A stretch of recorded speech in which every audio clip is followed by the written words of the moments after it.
श्रीगणेशाय नमः। श्रीसरस्वत्यै नमः। श्रीवेदव्यासाय नमः। नारायणं नमस्कृत्य नरं चैव नरोत्तमं देवीं सरस्वतीं व्यासं ततो जयमुदीरयेत्। अष्टाविंशोऽध्यायः। अश्मा ऋषि और जनक के संवाद द्वारा प्रारब्ध की प्रबलता बतलाते हुए व्यास जी का युधिष्ठिर को समझाना। वैशंपायन उवाच। वैशंपायन जी कहते हैं, जन्मेजय, भाई बंधुओं के शोक से संतप्त हो अपने प्राणों को त्याग देने की इच्छा वाले ज्येष्ठ पांडव युधिष्ठिर के शोक को महर्षि व्यास ने इस प्रकार दूर किया। व्यास उवाच। व्यास जी बोले, पुरुष सिंह युधिष्ठिर, इस प्रसंग में जानकार लोग अश्मा ब्राह्मण के गीत संबंधी इस प्राचीन इतिहास का उदाहरण दिया करते हैं। इसे सुनो। एक समय की बात है। दुख शोक में डूबे हुए विदेह राज जनक ने ज्ञानी ब्राह्मण अश्मा से अपने मन का संदेह इस प्रकार पूछा। जनक उवाच। जनक बोले, ब्राह्मण, कुटुंबी जन और धन की उत्पत्ति या विनाश होने पर कल्याण चाहने वाले पुरुष को कैसा निश्चय करना चाहिए? अश्मोवाच। अश्मा ने कहा, राजन, मनुष्य का यह शरीर जब जन्म ग्रहण करता है तब उसके साथ ही सुख और दुख भी उसके पीछे लग जाते हैं। इन दोनों में से एक न एक की प्राप्ति तो होती ही है। अतः जो भी सुख या दुख उपस्थित होता है वही मनुष्य के ज्ञान को उसी प्रकार हर लेता है जैसे हवा बादल को उड़ा ले जाती है। इससे मैं कुलीन हूं, सिद्ध हूं और कोई साधारण मनुष्य नहीं हूं, ये अहंकार की तीन धाराएं मनुष्य के चित्त को सींचने लगती है। फिर वह मनुष्य भोगों में आसक्त चित्त होकर क्रमशः बाप दादों की रखी हुई कमाई को उड़ाकर कंगाल हो जाता है और दूसरों के धन को हड़प लेना अच्छा मानने लगता है। जैसे व्याध अपने बाणों द्वारा मृगों को आगे बढ़ने से रोकते हैं, उसी प्रकार मर्यादा लांघ कर अनुचित रूप से दूसरों के धन का अपहरण करने वाले उस मनुष्य को राजा लोग दंड द्वारा वैसे कुमार्ग पर चलने से रोकते हैं। राजन, जो 20 या 30 वर्ष की उम्र वाले मनुष्य चोरी आदि कुकर्मों में लग जाते हैं, वे 100 वर्ष तक जीवित नहीं रह पाते। जहां तहां समस्त प्राणियों के दुखद बर्ताव से उन पर जो कुछ बीतता है उसे देखता हुआ मनुष्य दरिद्रता से प्राप्त होने वाले उन महान दुखों का निवारण करने के लिए बुद्धि के द्वारा औषध करे, अर्थात विचार द्वारा अपने आप को कुमार्ग पर जाने से रोके। मनुष्यों को बार बार मानसिक दुखों की प्राप्ति के कारण दो ही हैं, चित्त का भ्रम और अनिष्ट की प्राप्ति। तीसरा कोई कारण संभव नहीं है। इस प्रकार मनुष्य को इन्हीं दो कारणों से ये भिन्न भिन्न प्रकार के दुख प्राप्त होते हैं। विषयों की आसक्ति से भी ये दुख प्राप्त होते हैं। बुढ़ापा और मृत्यु ये दोनों दो भेड़ियों के समान हैं, जो बलवान, दुर्बल, छोटे और बड़े सभी प्राणियों को खा जाते हैं। कोई भी मनुष्य कभी बुढ़ापे और मौत को लांघ नहीं सकता, भले ही वह समुद्र पर्यंत इस सारी पृथ्वी पर विजय पा चुका हो। प्राणियों के निकट जो सुख या दुख उपस्थित होता है वह सब उन्हें विवश होकर सहना ही पड़ता है, क्योंकि उसके टालने का कोई उपाय नहीं है। नरेश्वर, पूर्वावस्था, मध्यावस्था अथवा उत्तरावस्था में कभी न कभी वे क्लेश अनिवार्य रूप से प्राप्त होते ही हैं, जिन्हें मनुष्य उनके विपरीत रूप में चाहता है, अर्थात सुख ही सुख की इच्छा करता है, परंतु उसे कष्ट भी प्राप्त होते ही हैं। अप्रिय वस्तुओं के साथ संयोग, अत्यंत प्रिय वस्तुओं का वियोग, अर्थ अनर्थ, सुख और दुख, इन सब की प्राप्ति प्रारब्ध के विधान के अनुसार होती है। प्राणियों की उत्पत्ति, देहावसान, लाभ और हानि, ये सब प्रारब्ध के ही आधार पर स्थित हैं। लाभ यानी क्या है बताया है। नीलकंठ ने प्राप्ति का अर्थ लाभ और व्यायाम का अर्थ उसके विपरीत अलाभ किया है। जैसे शब्द, स्पर्श, रूप, रस और गंध स्वभावतः आते जाते रहते हैं, उसी प्रकार मनुष्य सुख और दुखों को प्रारब्धानुसार पाता रहता है। सभी प्राणियों के लिए बैठना, सोना, चलना फिरना, उठना और खाना पीना, ये सभी कार्य समय के अनुसार ही नियत रूप से होते रहते हैं। कभी कभी वैद्य भी रोगी, बलवान भी दुर्बल और श्रीमान भी असमर्थ हो जाते हैं। यह समय का उलटफेर बड़ा अद्भुत है। उत्तम कुल में जन्म, बल पराक्रम, आरोग्य, रूप, सौभाग्य और उपभोग सामग्री, ये सब होनहार के अनुसार ही प्राप्त होते हैं। जो दरिद्र हैं और संतान की इच्छा नहीं रखते हैं, उनके तो बहुत से पुत्र हो जाते हैं, और जो धनवान हैं, उनमें से किसी किसी को एक पुत्र भी नहीं प्राप्त होता। विधाता की चेष्टा बड़ी विचित्र है। रोग, अग्नि, जल, शस्त्र, भूख, प्यास, विपत्ति, विष, ज्वर और ऊंचे स्थान से गिरना, ये सब जीव की मृत्यु के निमित्त हैं। जन्म के समय जिसके लिए प्रारब्धवश जो निमित्त नियत कर दिया गया है, वही उसका सेतु है। अतः उसी के द्वारा वह जाता है, अर्थात परलोक में गमन करता है। कोई इस सेतु का उल्लंघन करता दिखाई नहीं देता, अथवा पहले भी किसी ने इसका उल्लंघन किया हो, ऐसा देखने में नहीं आया। कोई कोई पुरुष जो तपस्या आदि प्रबल पुरुषार्थ के द्वारा दैव के नियंत्रण में रहने योग्य नहीं है, वह पूर्वोक्त सेतु का उल्लंघन करता भी दिखाई देता है। इस जगत में धनवान मनुष्य भी जवानी में ही नष्ट होता दिखाई देता है, और क्लेश में पड़ा हुआ दरिद्र भी 100 वर्षों तक जीवित रहकर अत्यंत वृद्धावस्था में मरता देखा जाता है। जिनके पास कुछ नहीं है, ऐसे दरिद्र भी दीर्घजीवी देखे जाते हैं, और धनवान कुल में उत्पन्न हुए मनुष्य भी कीट पतंगों के समान नष्ट होते रहते हैं। जगत में प्रायः धनवानों को खाने और पचाने की शक्ति ही नहीं रहती है, और दरिद्रों के पेट में काठ भी पच जाते हैं। दुरात्मा मनुष्य काल से प्रेरित होकर यह अभिमान करने लगते हैं कि मैं यह करूंगा, तत्पश्चात असंतोषवश उसे जो जो अभीष्ट होता है, उस पाप पूर्ण कृत्य को भी वह करने लगता है।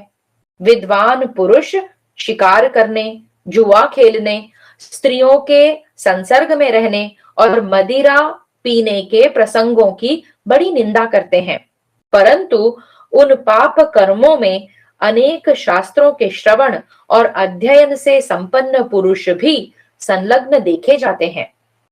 इस प्रकार काल के प्रभाव से समस्त प्राणी इष्ट और अनिष्ट पदार्थों को प्राप्त करते रहते हैं। इस इष्ट और अनिष्ट की प्राप्ति का अदृष्ट के सिवा दूसरा कोई कारण नहीं दिखाई देता। वायु, आकाश, अग्नि, चंद्रमा, सूर्य, दिन, रात, नक्षत्र, नदी और पर्वतों को काल के सिवा कौन बनाता और धारण करता है। सर्दी, गर्मी, वर्षा का चक्र भी काल से ही चलता है। नरश्रेष्ठ, इसी प्रकार मनुष्यों के सुख दुख भी काल से ही प्राप्त होते हैं। वृद्धावस्था और मृत्यु के वश में पड़े हुए मनुष्य को औषध, मंत्र, होम और जप भी नहीं बचा पाते हैं। जैसे महासागर में एक काठ एक ओर से और दूसरा दूसरी ओर से आकर दोनों थोड़ी देर के लिए मिल जाते हैं, तथा मिलकर फिर बिछुड़ भी जाते हैं। इसी प्रकार यहाँ प्राणियों के संयोग वियोग होते रहते हैं। जगत में जिन धनवान पुरुषों की सेवा में बहुत सी सुंदरियां गीत और वाद्यों के साथ उपस्थित हुआ करती हैं, और जो अनाथ मनुष्य दूसरों के अन्न पर जीवन निर्वाह करते हैं, उन सब के प्रति काल की समान चेष्टा होती है। हमने संसार में अनेक बार जन्म लेकर सहस्रों माता पिता और सैकड़ों स्त्री पुत्रों के सुख का अनुभव किया है, परंतु अब वे किसके हैं अथवा हम उनमें से किसके हैं? इस जीव का न तो कोई संबंधी होगा और न यह किसी का संबंधी है।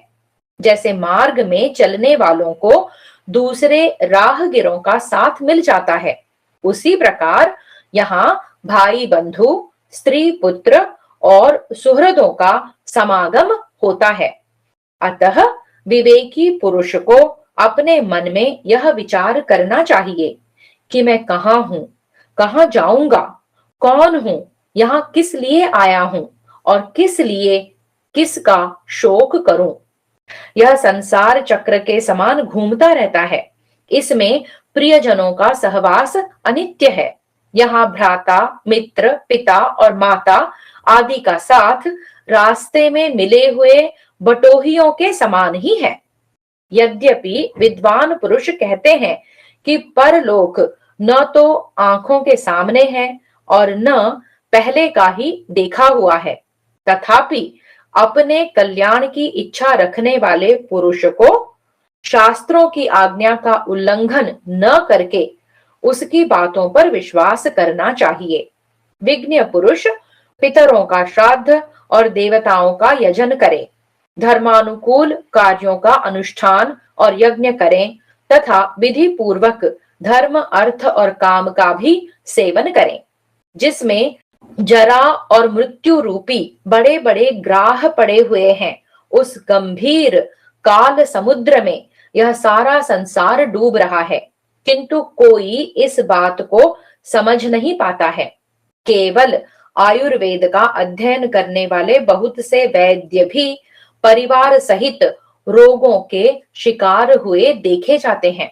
वे कड़वे कड़वे काढ़े और नाना प्रकार के घृत पीते रहते हैं, तो भी जैसे महासागर अपनी तटभूमि से आगे नहीं बढ़ता, उसी प्रकार वे मौत को लांघ नहीं पाते हैं। रसायन जानने वाले वैद्य अपने लिए रसायनों का अच्छी तरह प्रयोग करके भी वृद्धावस्था द्वारा वैसे ही जर्जर हुए दिखाई देते हैं, जैसे श्रेष्ठ हाथियों के आघात से टूटे हुए वृक्ष दृष्टिगोचर होते हैं। इसी प्रकार शास्त्रों के स्वाध्याय और अभ्यास में लगे हुए विद्वान, तपस्वी, दानी और यज्ञशील पुरुष भी जरा और मृत्यु को पार नहीं कर पाते हैं। संसार में जन्म लेने वाले सभी प्राणियों के दिन रात, वर्ष, मास और पक्ष एक बार बीतकर फिर वापस नहीं लौटते हैं। मृत्यु के इस विशाल मार्ग का सेवन सभी प्राणियों को करना पड़ता है।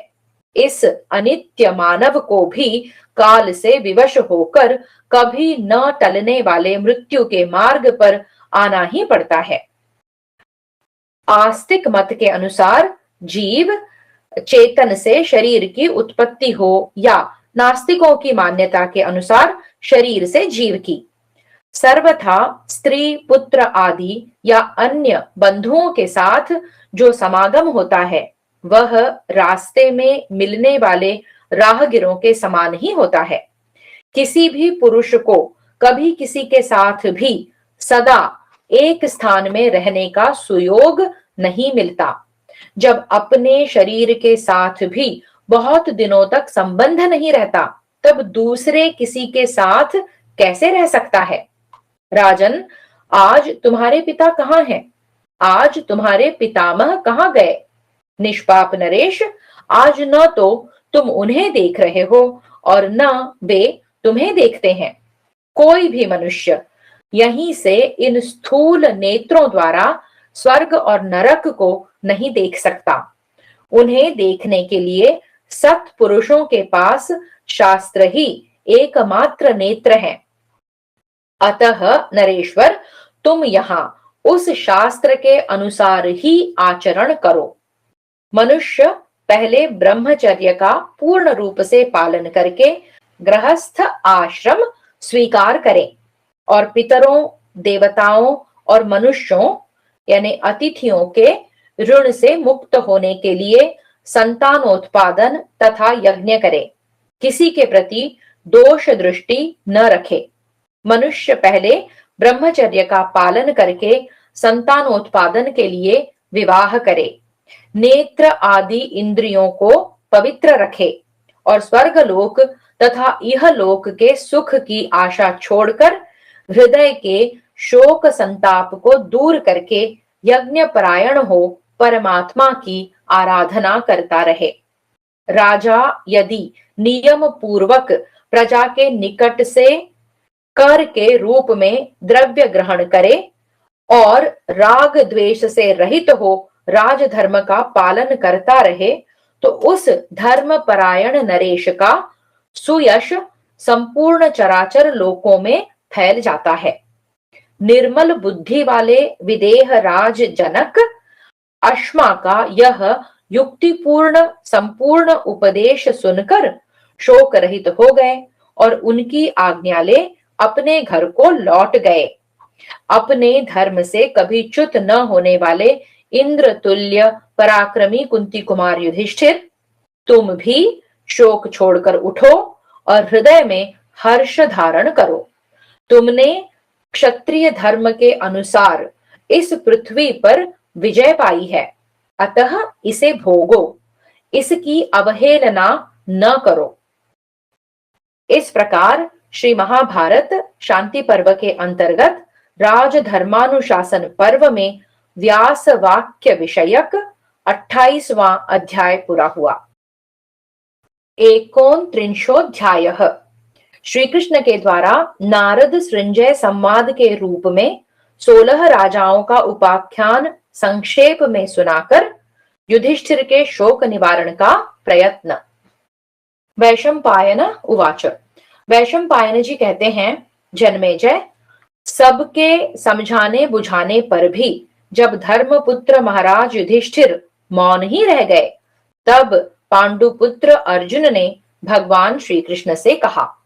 अर्जुन उवाच। अर्जुन बोले, माधव, शत्रुओं को संताप देने वाले ये धर्मपुत्र युधिष्ठिर स्वयं भाई बंधुओं के शोक से संतप्त हो शोक के समुद्र में डूब गए हैं। आप इन्हें धीरज बंधाइए। महाबाहु जनार्दन, हम सब लोग पुनः महान संशय में पड़ गए हैं। आप इनके शोक का नाश कीजिए। वैशंपायन उवाच। वैशंपायन जी कहते हैं, राजन, महामना अर्जुन के ऐसा कहने पर अपनी महिमा से कभी च्युत न होने वाले कमल नयन भगवान गोविंद राजा युधिष्ठिर की ओर घूमे, उनके सम्मुख हुए।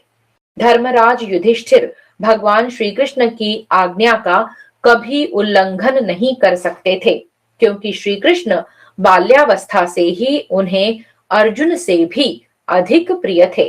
महाबाहु गोविंद ने युधिष्ठिर की पत्थर के बने हुए खंभे जैसी चंदन चर्चित भुजाओं को हाथ में लेकर उनका मनोरंजन करते हुए इस प्रकार बोलना आरंभ किया। उस समय सुंदर दांतों और मनोहर नेत्रों से युक्त उनका मुखारविंद सूर्योदय के समान पूर्णतः विकसित हुए कमल के समान शोभा पा रहा था। वासुदेव उवाच। भगवान श्री कृष्ण बोले, पुरुष सिंह, तुम शोक न करो। शोक तो शरीर को सुखा देने वाला होता है। इस समरांगण में जो वीर मारे गए हैं, वे फिर सहज ही मिल सकें, यह संभव नहीं है। राजन, जैसे सपने में मिले हुए धन जगने पर मिथ्या हो जाते हैं, उसी प्रकार जो क्षत्रिय महासमर में नष्ट हो गए हैं, उनका दर्शन अब दुर्लभ है। संग्राम में शोभा पाने वाले वे सभी शूरवीर शत्रु का सामना करते हुए पराजित हुए हैं। उनमें से कोई भी पीठ पर चोट खाकर या भागता हुआ नहीं मारा गया है। सभी वीर महायुद्ध में जूझते हुए अपने प्राणों का परित्याग करके अस्त्र शस्त्रों से पवित्र हो स्वर्गलोक में गए हैं। अतः तुम्हें उनके लिए शोक नहीं करना चाहिए। क्षत्रिय धर्म में तत्पर रहने वाले, वेद वेदांगों के पारंगत वे शूरवीर नरेश पुण्यमयी वीर गति को प्राप्त हुए हैं। पहले के मरे हुए महानुभाव भूपतियों का चरित्र सुनकर तुम्हें अपने उन बंधुओं के लिए भी शोक नहीं करना चाहिए। इस विषय में एक प्राचीन इतिहास का उदाहरण दिया जाता है, जैसा कि इन देवर्षि नारद जी ने पुत्र शोक से पीड़ित हुए राजा सृंजय से कहा था। सृंजय, मैं, तुम और ये समस्त प्रजा वर्ग के लोग कोई भी सुख और दुखों के बंधन से मुक्त नहीं हुए हैं तथा एक दिन हम सब लोग मरेंगे भी। फिर इसके लिए शोक क्या करना है? नरेश्वर, मैं पूर्ववर्ती राजाओं के महान सौभाग्य का वर्णन करता हूँ। सुनो और सावधान हो जाओ, इससे तुम्हारा दुख दूर हो जाएगा। मरे हुए महानुभाव भूपतियों के नाम सुनकर ही तुम अपने मानसिक संताप को शांत कर लो और मुझसे विस्तार पूर्वक उन सब का परिचय सुनो। उन पूर्ववर्ती राजाओं का श्रवण करने योग्य मनोहर वृत्तांत बहुत ही उत्तम, क्रूर ग्रहों को शांत करने वाला और आयु को बढ़ाने वाला है। सृंजय, हमने सुना है कि अविक्षित के पुत्र वे राजा मरुत भी मर गए, जिन महात्मा नरेश के यज्ञ में इंद्र तथा वरुण सहित संपूर्ण देवता और प्रजापति गण बृहस्पति को आगे करके पधारे थे। उन्होंने देवराज इंद्र से स्पर्धा रखने के कारण अपने यज्ञ वैभव द्वारा उन्हें पराजित कर दिया था। इंद्र का प्रिय चाहने वाले बृहस्पति जी ने जब उनका यज्ञ कराने से इनकार कर दिया, तब उन्हीं के छोटे भाई संवर्त ने मरुत का यज्ञ कराया था। नृपश्रेष्ठ, राजा मरुत जब इस पृथ्वी का शासन करते थे, उस समय यह बिना जोते बोए ही अन्न पैदा करती थी और समस्त भूमंडल में देवालयों की माला सी दृष्टिगोचर होती थी, जिससे इस पृथ्वी की बड़ी शोभा होती थी। महामना मरुत के यज्ञ में विश्वे देवगण सभासद थे और मरुदगण तथा साध्यगण रसोई परोसने का काम करते थे। मरुदगणों ने मरुक्त के यज्ञ में उस समय खूब सोम रस का पान किया था। राजा ने जो दक्षिणाएं दी थी वे देवताओं, मनुष्यों और गंधर्वों के सभी यज्ञों से बढ़कर थीं। सृंजय, धर्म, ज्ञान, वैराग्य तथा ऐश्वर्य, इन चारों बातों में राजा मरुक्त तुमसे बढ़ चढ़कर थे और तुम्हारे पुत्र से भी अधिक पुण्यात्मा थे। जब वे भी मर गए तब औरों की क्या बात है। अतः तुम अपने पुत्र के लिए शोक न करो। सृंजय, अतिथि सत्कार के प्रेमी राजा सुहोत्र भी जीवित नहीं रहे, ऐसा सुनने में आया है। उनके राज्य में इंद्र ने 1 वर्ष तक सोने की वर्षा की थी। राजा सुहोत्र को पाकर पृथ्वी का वसुमती नाम सार्थक हो गया था। जिस समय वे जनपद के स्वामी थे, उन दिनों वहां की नदियां अपने जल के साथ साथ सुवर्ण बहाया करती थी। राजन, लोक पूजित इंद्र ने सोने के बने हुए बहुत से कछुए, केकड़े, नाके, मगर, सूंस और मत्स्य उन नदियों में गिराए थे। उन नदियों में सैकड़ों और हजारों की संख्या में सुवर्णमय मत्स्यों, ग्राहों और कछुओं को गिराया गया देख अतिथि प्रिय राजा सुहोत्र आश्चर्यचकित हो उठे थे। वह अनंत सुवर्ण राशि कुरुजांगल देश में छा गई थी। राजा सुहोत्र ने वहां यज्ञ किया और उसमें वह सारी धनराशि ब्राह्मणों में बांट दी। श्वेतपुत्र सृंजय, वे धर्म, ज्ञान, वैराग्य और ऐश्वर्य, इन चारों कल्याणकारी गुणों में तुमसे बढ़ चढ़कर थे और तुम्हारे पुत्र से भी अधिक पुण्यात्मा थे। जब वे भी मर गए तब दूसरों की क्या बात है। अतः तुम अपने पुत्र के लिए शोक न करो। उसने न तो कोई यज्ञ किया था और न दक्षिणा ही बांटी थी, अतः उसके लिए शोक न करो, शांत हो जाओ। सृंजय, अंग देश के राजा बृहद्रथ की भी मृत्यु हो गई थी, ऐसा हमने सुना है। उन्होंने यज्ञ करते समय अपने विशाल यज्ञ में 10 लाख श्वेत घोड़े और सोने के आभूषणों से भूषित 10 लाख कन्याएं दक्षिणा रूप में बांटी थी। इसी प्रकार यजमान बृहद्रथ ने उस विस्तृत यज्ञ में सुवर्णमय कमलों की मालाओं से अलंकृत 10 लाख हाथी भी दक्षिणा में बांटे थे। उन्होंने उस यज्ञ में 1 करोड़ सुवर्ण मालाधारी गाय, बैल और उनके सहस्रों सेवक दक्षिणा रूप में दिए थे। यजमान अंग जब विष्णुपद पर्वत पर यज्ञ कर रहे थे, उस समय इंद्र वहां सोम रस पीकर मतवाले हो उठे थे और दक्षिणाओं से ब्राह्मणों पर भी आनंद उन्माद छा गया था। राजेंद्र, प्राचीन काल में अंगराज ने ऐसे ऐसे 100 यज्ञ किए थे और उन सब में जो दक्षिणाएं दी गई थी वे देवताओं, गंधर्वों और मनुष्यों के यज्ञों से बढ़ गई थी।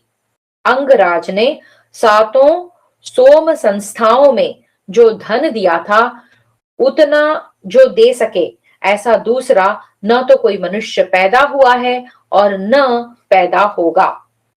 वो 7 संस्थाओं के नाम दिए हैं: अग्निष्टोम, अंत्यग्निष्टोम, उक्थ्य, षोडशी, वाजपेय, अतिरात्र और आप्तोर्याम। ये 7 सोम संस्थाएं हैं। सृंजय, पूर्वोक्त चारों कल्याणकारी गुणों में वे बृहद्रथ तुमसे बहुत बढ़े चढ़े थे और तुम्हारे पुत्र से भी अधिक पुण्यात्मा थे। जब वे भी मर गए तो दूसरों की क्या बात है। अतः तुम अपने पुत्र के लिए संतप्त न हो। सृंजय, जिन्होंने इस संपूर्ण पृथ्वी को चमड़े की भांति लपेट लिया था, सर्वथा अपने अधीन कर लिया था, वे ऊशी नरपुत्र राजा शिबी भी मरे थे, यह हमने सुना है। वे अपने रथ की गंभीर ध्वनि से पृथ्वी को प्रतिध्वनित करते हुए एकमात्र विजयशील रथ के द्वारा इस भूमंडल का एक छत्र शासन करते थे। आज संसार में जंगली पशुओं सहित जितने गाय, बैल और घोड़े हैं, उतनी संख्या में ऊशी नरपुत्र शिबी ने अपने यज्ञ में केवल गौओं का दान किया। सृंजय, प्रजापति ब्रह्मा ने इंद्र के तुल्य पराक्रमी ऊशी नर पुत्र राजा शिबी के सिवा संपूर्ण राजाओं में भूत या भविष्य काल के दूसरे किसी राजा को ऐसा नहीं माना जो शिबी का कार्यभार वहन कर सकता हो। सृंजय, राजा शिबी पूर्वोक्त चारों कल्याणकारी बातों में तुमसे बहुत बढ़े चढ़े थे, तुम्हारे पुत्र से भी अधिक पुण्यात्मा थे। जब वे भी मर गए तब दूसरे की क्या बात है। अतः तुम अपने पुत्र के लिए शोक मत करो। उसने न तो कोई यज्ञ किया था, न दक्षिणा ही दी थी, अतः उस पुत्र के लिए शोक नहीं करना चाहिए। सृंजय, दुष्यंत और शकुंतला के पुत्र महाधनी महामनस्वी भरत भी मृत्यु के अधीन हो गए, यह हमने सुना था। उन महातेजस्वी दुष्यंत कुमार भरत ने पूर्व काल में देवताओं की प्रसन्नता के लिए यमुना के तट पर 300, सरस्वती के तट पर 20 और गंगा के तट पर 14 घोड़े बांधकर उतने उतने अश्वमेध यज्ञ किए थे। उन्होंने अपने जीवन में 1,000 अश्वमेध और 100 राजसूय यज्ञ संपन्न किए थे। पहले द्रोण पर्व में जो 16 राजाओं के प्रसंग आए हैं, उनमें और यहाँ के प्रसंग में पाठ भेदों के कारण बहुत अंतर देखा जाता है। वहां भरत के द्वारा यमुना तट पर 100, सरस्वती तट पर 300 और गंगा तट पर 400 अश्वमेध यज्ञ किए गए थे, यह उल्लेख है। जैसे मनुष्य दोनों भुजाओं से आकाश को तैर नहीं सकते, उसी प्रकार संपूर्ण राजाओं में भरत का जो महान कर्म है उसका दूसरे राजा अनुकरण न कर सके। उन्होंने सहस्र से भी अधिक घोड़े बांधे और यज्ञ वेदियों का विस्तार करके अश्वमेध यज्ञ किए। उसमें भरत ने आचार्य कण्व को 1000 सुवर्ण के बने हुए कमल भेंट किए। सृंजय, वे साम, दान, दंड और भेद, इन 4 कल्याणमयी नीतियों अथवा धर्म, ज्ञान, वैराग्य और ऐश्वर्य, इन 4 मंगलकारी गुणों में तुमसे बहुत बढ़े हुए थे। तुम्हारे पुत्र की अपेक्षा भी अधिक पुण्यात्मा थे। जब वे भी मर गए तब दूसरा कौन जीवित रह सकता है? अतः तुम्हें अपने मरे हुए पुत्र के लिए शोक नहीं करना चाहिए। सृंजय, सुनने में आया है कि दशरथ नंदन भगवान श्री राम जी भी यहाँ से परम धाम को चले गए थे, जो सदा अपनी प्रजा पर वैसी ही कृपा रखते थे जैसे पिता अपने औरस पुत्रों पर रखता है। उनके राज्य में कोई भी स्त्री अनाथ विधवा नहीं हुई। श्री रामचंद्र जी ने जब तक राज्य का शासन किया तब तक वे अपनी प्रजा के लिए सदा ही पिता के समान कृपालु बने रहे। मेघ समय पर वर्षा करके खेती को अच्छे ढंग से संपन्न करता था, उसे बढ़ने और फूलने फलने का अवसर देता था। राम के राज्य शासन काल में सदा सुकाल ही रहता था, कभी अकाल नहीं पड़ता था। राम के राज्य का शासन करते समय कभी कोई प्राणी जल में नहीं डूबते थे। आग अनुचित रूप से कभी किसी को नहीं जलाती थी तथा किसी को रोग का भय नहीं होता था। श्री रामचंद्र जी जब राज्य का शासन करते थे उन दिनों 1000 वर्ष तक जीने वाली स्त्रियां और सहस्रों वर्ष तक जीवित रहने वाले पुरुष थे। किसी को कोई रोग नहीं सताता था, सभी के सारे मनोरथ सिद्ध होते थे। स्त्रियों में भी परस्पर विवाद नहीं होता था, फिर पुरुषों की तो बात ही क्या है। श्री राम के राज्य शासन काल में समस्त प्रजा सदा धर्म में तत्पर रहती थी। श्री रामचंद्र जी जब राज्य करते थे उस समय सभी मनुष्य संतुष्ट, पूर्ण काम, निर्भय, स्वाधीन और सत्यव्रती थे। श्री राम के राज्य शासन काल में सभी वृक्ष बिना किसी विघ्न बाधा के सदा फले फूले रहते थे और समस्त गौएं एक एक द्रोण दूध देती थी। महातपस्वी श्री राम ने 14 वर्षों तक वन में निवास करके राज्य पाने के अनंतर 10 ऐसे अश्वमेध यज्ञ किए जो सर्वथा स्तुति के योग्य थे तथा जहां किसी भी याचक के लिए दरवाजा बंद नहीं होता था। श्री रामचंद्र जी नव युवक और श्याम वर्ण वाले थे। उनकी आंखों में कुछ कुछ लालिमा शोभा देती थी। वे यूथपति गजराज के समान शक्तिशाली थे। उनकी बड़ी बड़ी भुजाएं घुटनों तक लंबी थीं। उनका मुख सुंदर और कंधे सिंह के समान थे। श्री राम ने अयोध्या के अधिपति होकर 11,000 वर्षों तक राज्य किया था। सृंजय, वे चारों कल्याणकारी गुणों में तुमसे बढ़े चढ़े थे और तुम्हारे पुत्र से भी अधिक पुण्यात्मा थे। जब वे भी यहाँ रह न सके तब दूसरों की क्या बात है। अतः तुम्हें अपने पुत्र के लिए शोक नहीं करना चाहिए। सृंजय, राजा भगीरथ भी काल के गाल में चले गए, ऐसा हमने सुना है। जिनके विस्तृत यज्ञ में सोम पीकर मदोन्मत्त हुए सुरश्रेष्ठ भगवान पाक शासन इंद्र ने अपने बाहुबल से कई सहस्र असुरों को पराजित किया। जिन्होंने यज्ञ करते समय अपने विशाल यज्ञ में सोने के आभूषणों से विभूषित 10 लाख कन्याओं का दक्षिणा रूप में दान किया था। वे सभी कन्याएं अलग अलग रथ में बैठी हुई थीं। प्रत्येक रथ में 4-4 घोड़े जुते हुए थे। हर एक रथ के पीछे सोने की मालाओं से विभूषित तथा मस्तक पर कमल के चिन्हों से अलंकृत 100-100 हाथी थे। प्रत्येक हाथी के पीछे 1-1 हजार घोड़े, हर एक घोड़े के पीछे 1000-1000 गायें और एक एक गाय के साथ 1000-1000 भेड़ बकरियां चल रही थी। तट के निकट निवास करते समय गंगा जी राजा भगीरथ की गोद में आ बैठी थीं, इसलिए वे पूर्व काल में भागीरथी और उर्वशी नाम से प्रसिद्ध हुई। त्रिपथ गामिनी गंगा ने पुत्री भाव को प्राप्त होकर पर्याप्त दक्षिणा देने वाले इक्ष्वाकु वंशी यजमान भगीरथ को अपना पिता माना। सृंजय, वे पूर्वोक्त चारों बातों में तुमसे बहुत बढ़े चढ़े थे और तुम्हारे पुत्र से अधिक पुण्यात्मा थे। जब वे भी काल से न बच सके तो दूसरों के लिए क्या कहा जा सकता है। अतः तुम अपने पुत्र के लिए शोक न करो। सृंजय, महामना राजा दिलीप भी मरे थे, यह सुनने में आया है। उनके महान कर्मों का आज भी ब्राह्मण लोग वर्णन करते हैं। एकाग्र चित्त हुए उन नरेश ने अपने उस महायज्ञ में रत्न और धन से परिपूर्ण इस सारी पृथ्वी का ब्राह्मणों के लिए दान कर दिया था।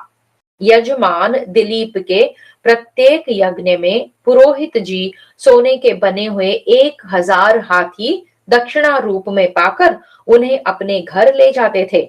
उनके यज्ञ में सोने का बना हुआ काली युक्त बहुत बड़ा यूप शोभा पाता था।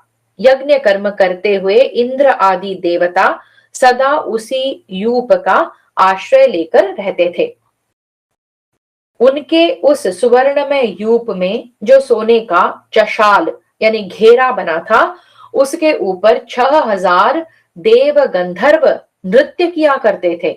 वहां साक्षात विश्वावसु बीच में बैठकर 7 स्वरों के अनुसार वीणा बजाया करते थे।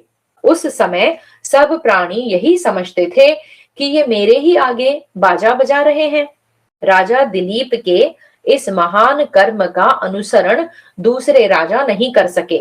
उनके सुनहरे साजबाज और सोने के आभूषणों से सजे हुए मत वाले हाथी रास्ते पर सोए रहते थे।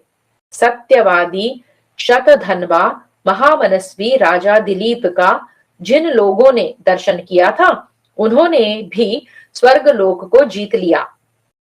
महाराज दिलीप के भवन में वेदों के स्वाध्याय का गंभीर घोष, शूरवीरों के धनुष की टंकार तथा दान दो की पुकार, ये 3 प्रकार के शब्द कभी बंद नहीं होते थे।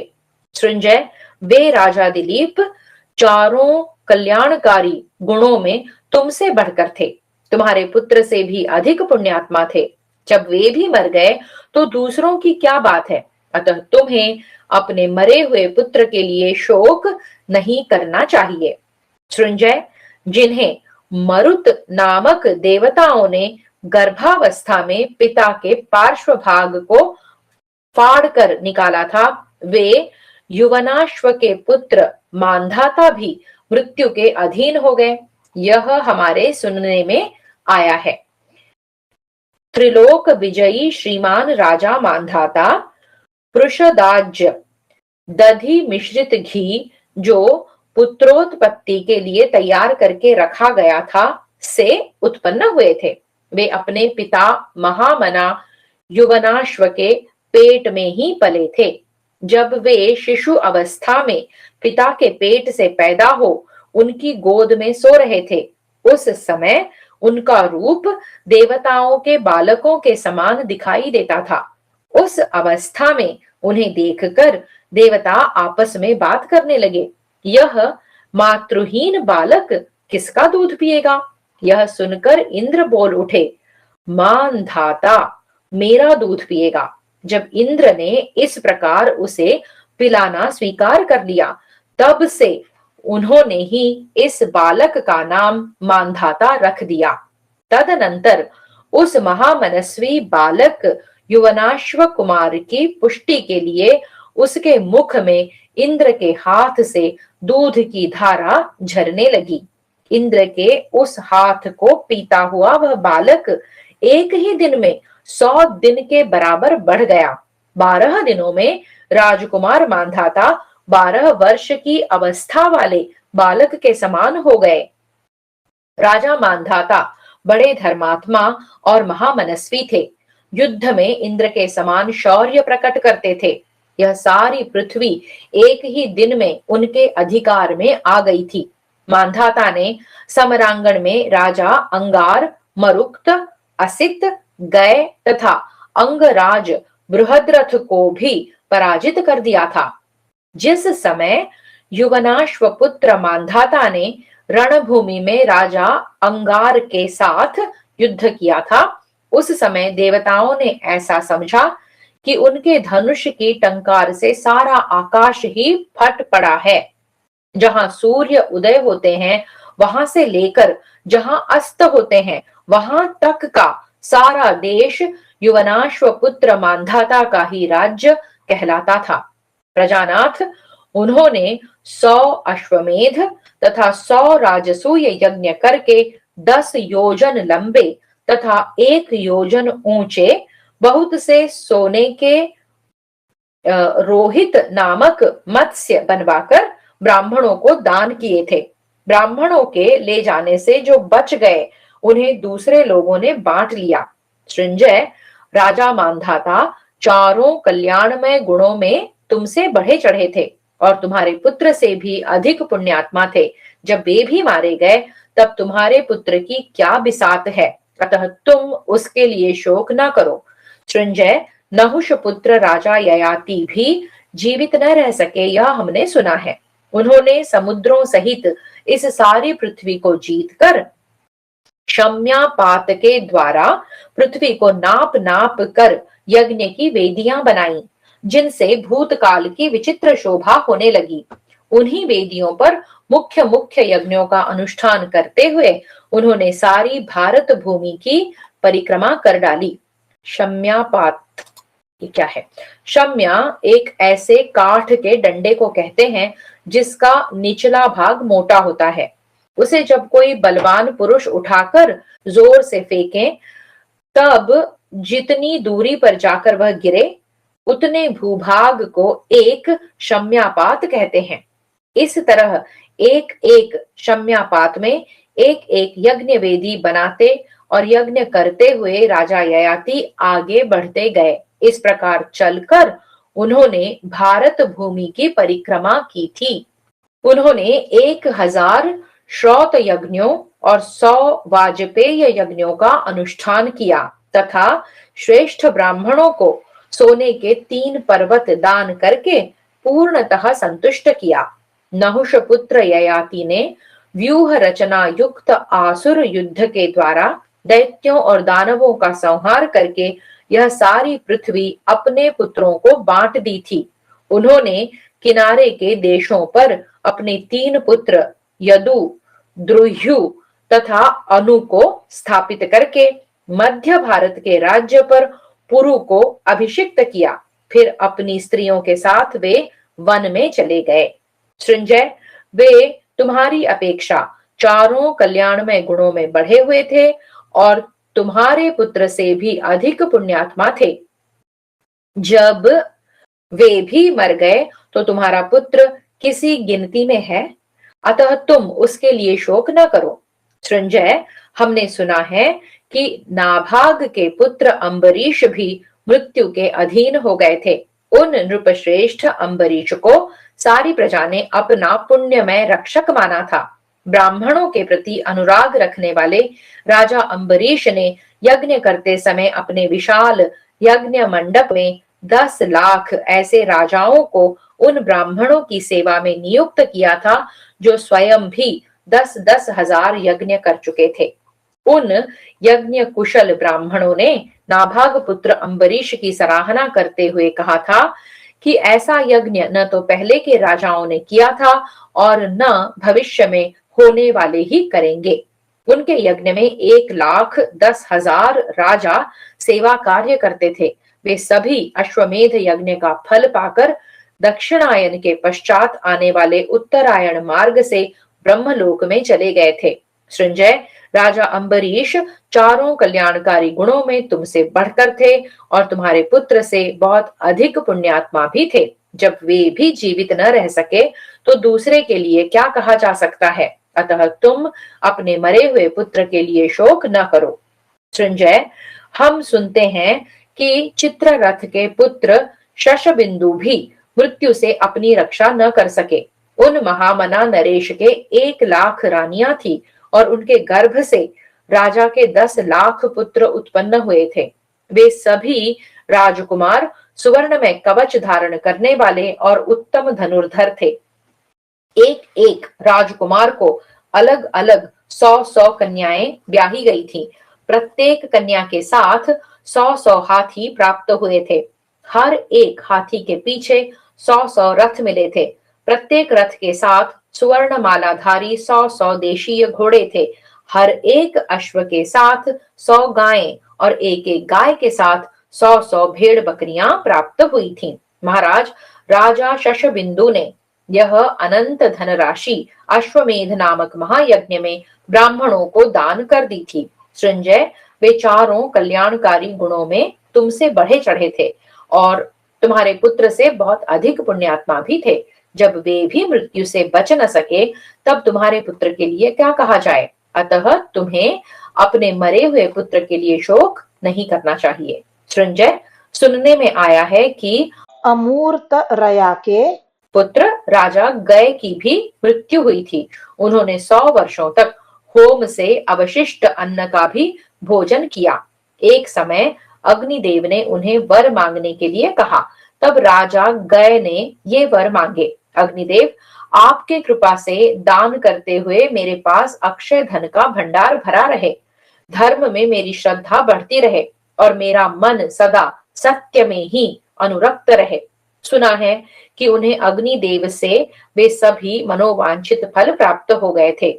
उन्होंने 1000 वर्षों तक बारंबार दर्श, पौर्णमास, चातुर्मास्य तथा अश्वमेध यज्ञों का अनुष्ठान किया था। वे 1000 वर्षों तक प्रतिदिन सवेरे उठ उठकर 1-1 लाख गौओं और 100-100 खच्चरों का दान करते थे। पुरुष प्रवर, उन्होंने सोम रस के द्वारा देवताओं को, धन के द्वारा ब्राह्मणों को, श्राद्ध कर्म से पितरों को और काम भोग द्वारा स्त्रियों को तृप्त किया था। राजा गय ने महायज्ञ अश्वमेध में 10 व्याम यानी 50 हाथ चौड़ी और उनसे दूनी लंबी सोने की पृथ्वी बनवाकर दक्षिणा रूप से दान की थी। पुरुष प्रवर नरेश, गंगा जी में जितने बालू के कण हैं, अमूर्तरया के पुत्र गय ने उतनी ही गौओं का दान किया था। सृंजय, वे चारों कल्याणकारी गुणों में तुमसे बढ़े चढ़े थे और तुम्हारे पुत्र से बहुत अधिक पुण्यात्मा भी थे। जब वे भी मर गए तो तुम्हारे पुत्र की क्या बात है। अतः तुम उसके लिए शोक न करो। सृंजय, संकृति के पुत्र राजा रंतिदेव भी काल के गाल में चले गए, यह हमारे सुनने में आया है।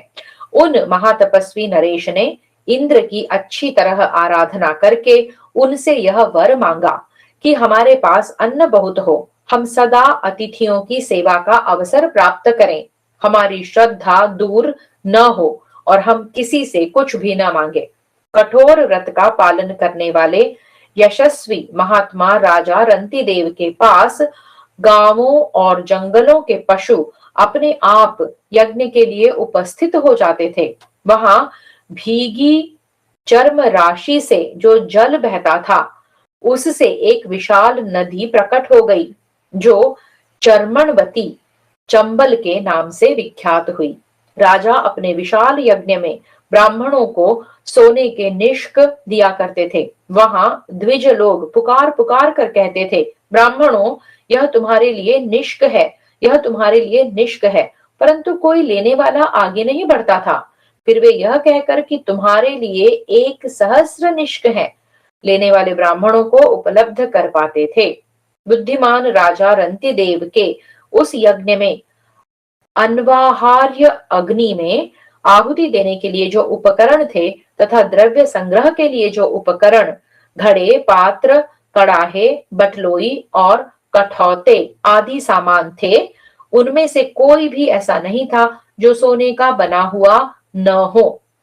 संकृति के पुत्र राजा रंतिदेव के घर में जिस रात को अतिथियों का समुदाय निवास करता था, उस समय उन्हें 20,100 गौवें छूकर दी जाती थीं। वहां विशुद्ध मणिमय कुंडल धारण किए रसोइये पुकार पुकार कर कहते थे कि आप लोग खूब दाल भात खाइए, आज का भोजन पहले जैसा नहीं है, अर्थात पहले की अपेक्षा बहुत अच्छा है। सृंजय, रंतिदेव तुमसे पूर्वोक्त चारों गुणों में बढ़े चढ़े थे और तुम्हारे पुत्र से बहुत अधिक पुण्यात्मा थे। जब वे भी मर गए तो तुम्हारे पुत्र की क्या बात है, अतः तुम उसके लिए शोक न करो।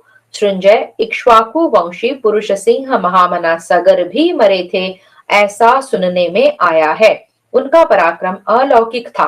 जैसे वर्षा के अंत शरद में बादलों से रहित आकाश के भीतर तारे नक्षत्र राज चंद्रमा का अनुसरण करते हैं, उसी प्रकार राजा सगर जब युद्ध आदि के लिए कहीं यात्रा करते थे, तब उनके 60,000 पुत्र उन नरेश के पीछे पीछे चलते थे।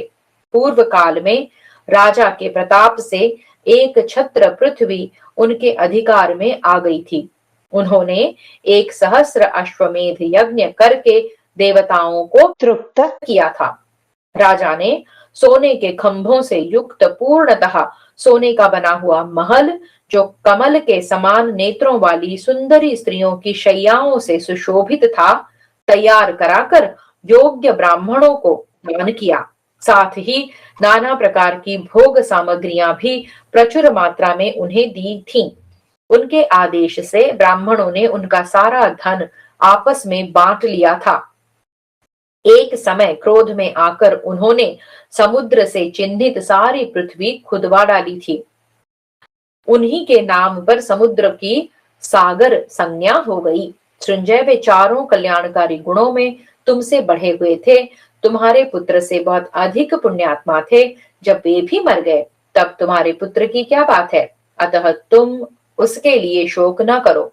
सृंजय, बेन के पुत्र महाराज पृथु को भी अपने शरीर का त्याग करना पड़ा था, ऐसा हमने सुना है। महर्षियों ने महान वन में एकत्र होकर उनका राज्याभिषेक किया था। ऋषियों ने यह सोचकर कि सब लोकों में धर्म की मर्यादा प्रथित यानी कि स्थापित करेंगे, उनका नाम पृथु रखा था। वे क्षत अर्थात दुख से सबका त्राण करते थे, इसलिए क्षत्रिय कहलाए। वेन नंदन पृथु को देखकर समस्त प्रजाओं ने एक साथ कहा कि हम इनमें अनुरक्त हैं।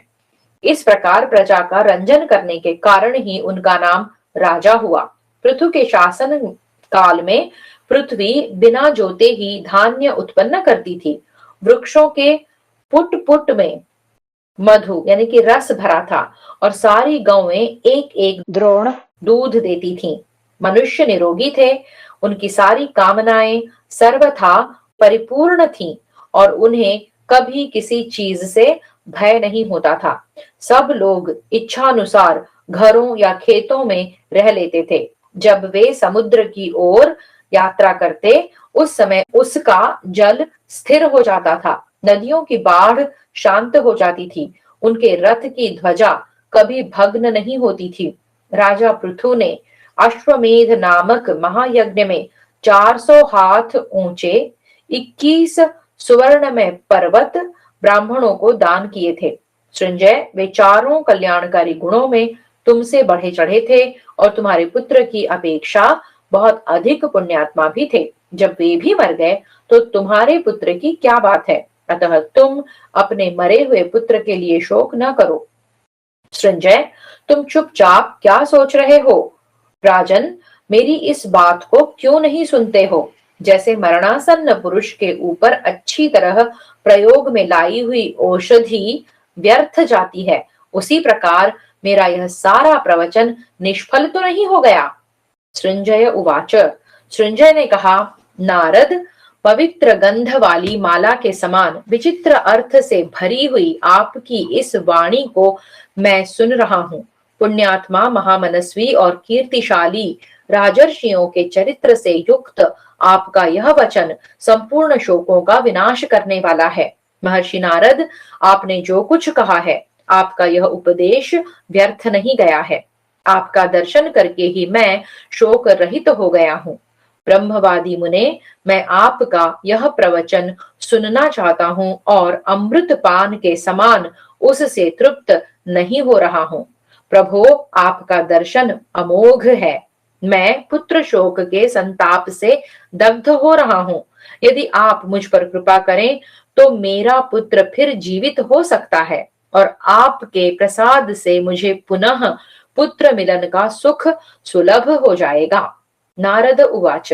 नारद जी कहते हैं, राजन, तुम्हारे यहाँ जो यह सुवर्णष्ठीवी नामक पुत्र उत्पन्न हुआ था और जिसे पर्वत मुनि ने तुम्हें दिया था, वह तो चला गया।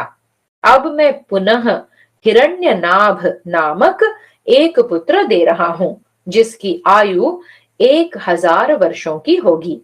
इस प्रकार श्री महाभारत शांति पर्व के अंतर्गत राजधर्मानुशासन पर्व में 16 राजाओं का उपाख्यान विषयक 29वां अध्याय पूरा हुआ। यहाँ पर भी एक टिप्पणी है। यह 16 राजाओं का उपाख्यान द्रोण पर्व के 55वें अध्याय से लेकर 71वें अध्याय तक पहले आ चुका है। उसी को कुछ संक्षिप्त करके पुनः यहाँ लिया गया है। पहले का परशुराम चरित्र इसमें संग्रहित नहीं हुआ है और पहले जो राजा पौरव का चरित्र आया था उसके स्थान में यहाँ अंगराज बृहद्रथ के चरित्र का वर्णन है। कथाओं के क्रम में भी उल्टा पलटी हो गई है। श्लोकों के पाठ में भी कई जगह भेद दिखाई देता है। हरि ओम। श्री कृष्णार्पणमस्तु।